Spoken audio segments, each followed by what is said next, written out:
요즘 정치권과 사회 여론을 오가며 화제가 된 사건이 있습니다. 반이스라엘 운동가로 알려진 해초 김하연이 이스라엘에 구금되었다가 자진추방 형식으로 풀려났고, 이 과정에서 이재명이 직접 구출 명령을 내린 것 아니냐는 이야기가 퍼지고 있습니다. 그런데 최근에는 상대적으로 더 심각한 사안인 캄보디아의 한국인 억류 문제에서 정부가 매우 소극적이라는 비판이 제기되고 있습니다. 이 두 사건을 나란히 놓고 보면 도대체 지금 이재명 정부는 어떤 기준으로 움직이는가 하는 의문이 생깁니다. 해초 김하연 사건의 경위를 살펴보면 그녀는 팔레스타인 가자지구로 향하는 9호 선단에 탑승하여 인도적 활동을 진행하던 중 이스라엘군의 납포로 구금되었습니다. 애초에 외교부의 강력한 권고가 있었음에도 이들 단체는 팔레스타인의 평화를 외치며 그곳으로 향했습니다. 반서방을 표방하는 상징적인 행보였습니다. 이후 이틀 만에 이스라엘 당국에 의해 자진 추방 조치를 받아 석방되었고, 외교부는 그가 이스탄불을 경유해 귀국 중이라고 밝혔습니다. 당시 정부는 대통령이 국민의 안전 확보와 신속한 석방을 위해 외교 역량을 총동원하라라고 지시했다고 밝혔고, 이는 언론을 통해 직접 구출 명령이라는 문구로 보도되었습니다. 대통령실 역시 국민의 안전과 권익 보호를 최우선으로 하라는 메시지를 반복하며 빠르게 대응하는 액션을 취했습니다. 여론은 정부의 조치를 긍정적으로 평가했고, 김하연 씨 본인도 귀국 후 한국 정부에 감사의 뜻을 밝혔습니다. 그러나 이 사건이 가진 맥락은 단순하지 않았습니다. 구금 주체는 주권 국가인 이스라엘 정부였고, 한국 정부가 영사 접견과 외교적 협의로 접근할 수 있는 공식 통로가 열려 있었습니다. 언론의 주목도 높았고, 반이스라엘, 친팔레스타인 정서에 공감하는 일부 시민사회가 온라인에서 강하게 반응하면서 정치적 파급력도 즉각적이었습니다.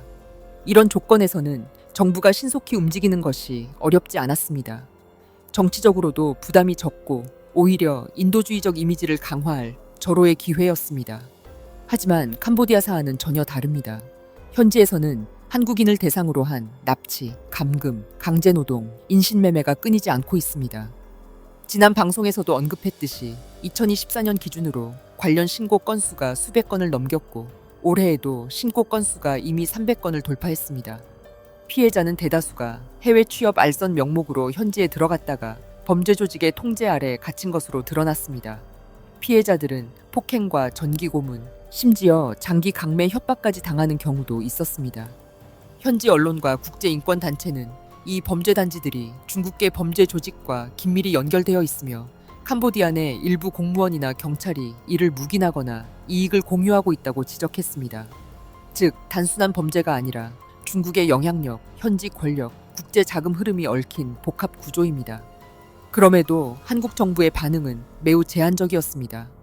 대통령실은 외교부가 캄보디아 정부와 협조해 문제 해결에 나서라고 지시했지만, 이후에도 실질적 구출 작전이나 대규모 협상, 국제 공조 움직임은 보이지 않았습니다. 일부 피해자 가족이 청와대에 국민청원을 올리고 언론 인터뷰를 통해 절박함을 호소했지만, 정부는 외교적 절차에 따라 단계적으로 접근하겠다라는 답변을 반복했습니다.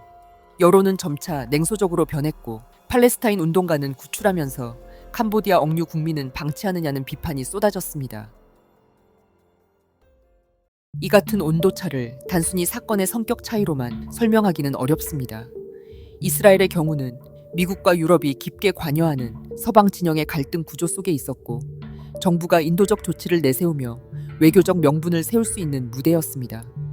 반면 캄보디아는 중국과 가까운 친중 국가이며 그 범죄 단지의 배후에 중국계 자본과 조직이 존재합니다.